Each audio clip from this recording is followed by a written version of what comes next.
ওই যুগটাকে আমরা বলি আইয়ামে জাহেলিয়া। কোন যুগটাকে?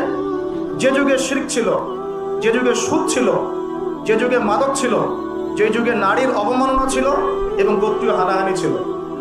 এখন 1400 বছর পর থেকে বর্তমান যুগে চলে আসেন। এখন বর্তমান যুগের এই বর্তমান বিশ্বের প্রত্যেকটা রাষ্ট্রের পরতে পরতে শিরক আছে। বর্তমান বিশ্বের বর্তমান অর্থ ব্যবস্থার ব্যাংকিং সিস্টেমের পরতে পরতে সুদ আছে। বর্তমান যুব সমাজের বেশিরভাগই কোনো না কোনোভাবে মাদক দ্রব্যের সাথে সম্পৃক্ত আছে। বর্তমান নারী জাতির মধ্যে অবমাননা তো আছেই, নিজেরাই নিজেদের সম্মান রক্ষা করতে পারি না। আর বর্তমান সভ্যতায় এই যুগে এই বিশ্বে গোত্রীয় হানাহানি রাষ্ট্রীয় এবং বৈশ্বিক হানাহানিতে রূপ নিয়েছে। আইয়ামে জাহিলিয়াতের কোনো সুন্নত এখন পরিবর্তিত হয় নাই, সবকিছু এখনো আছে।